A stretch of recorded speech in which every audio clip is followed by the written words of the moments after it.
What if the next African economic revolution wasn't in gold, oil, or uranium, but in a single spoon of honey?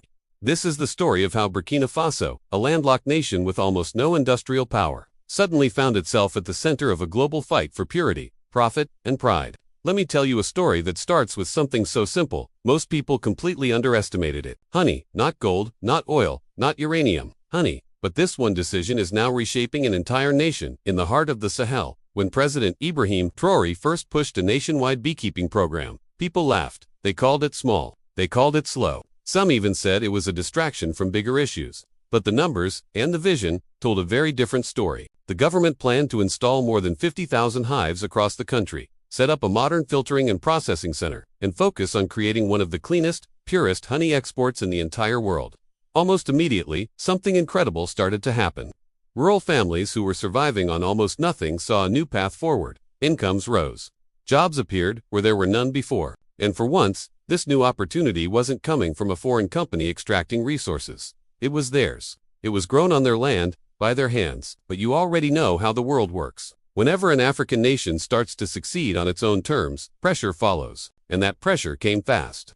Just weeks before the first major shipments of honey were ready to be exported, the European Union suddenly announced new, stricter inspections. They said it was just about quality control, but everyone on the ground could see what was really happening. European honey producers were not comfortable with a cheaper, cleaner, higher quality honey entering their market. If Sahel honey reached European shelves at scale, local industries there could lose millions of dollars. So the message was indirect, but it was crystal clear. Slow down. Stop what you're doing. Back in Burkina Faso, beekeepers started to panic.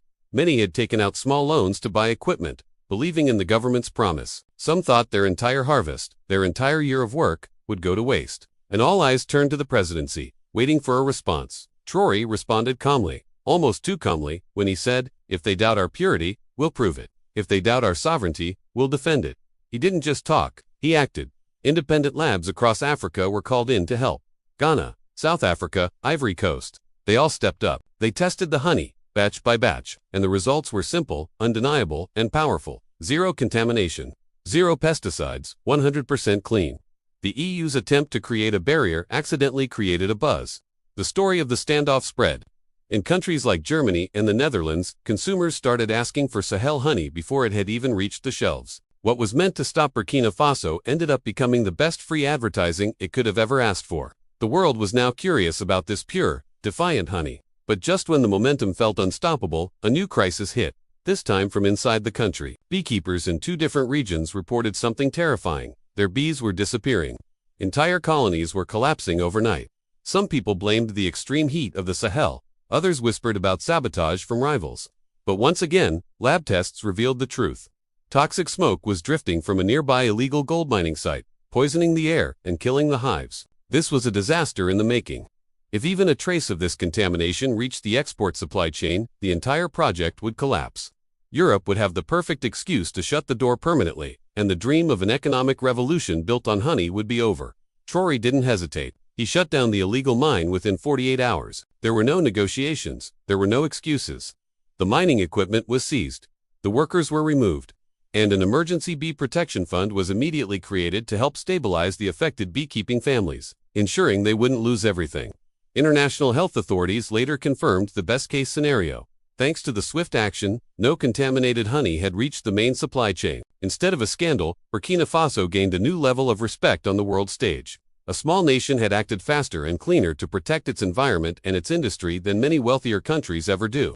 And as the first major season came to a close, something much bigger than honey was happening. Women-led cooperatives, which were central to the program, began to expand. Young people who had planned to migrate to Europe in search of work realized they could build a real future at home. Schools started introducing beekeeping into their curriculum as a form of environmental education. Families across the nation began transforming small, unused plots of land into their own little apiaries. Honey became more than just a product. It became a message that said, we don't need to wait for someone to save us. We can build our own industries. We can protect our own environment. We can write our own future. President Traoré summarized it perfectly when he said, "We chose honey because it belongs to us."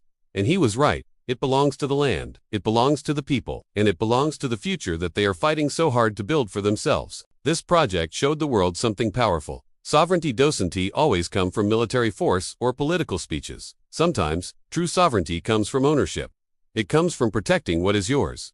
No matter how small it seems, it comes from choosing to rise in ways the world does not expect. The world dismissed the idea of a honey revolution because it looked small. But sometimes, the smallest things carry the biggest potential. For Burkina Faso, a simple spoon of pure honey became a powerful symbol of pride, stability, and the beginning of a new economic chapter. So the real question is this: if one nation can begin to rebuild itself with bees, what else can Africa rebuild when it stops waiting for permission? That is the real story of Sahel honey. And this is only the beginning. Thanks for watching. If this story inspired you, don't forget to like, share, and subscribe for more stories of innovation and change from around the world.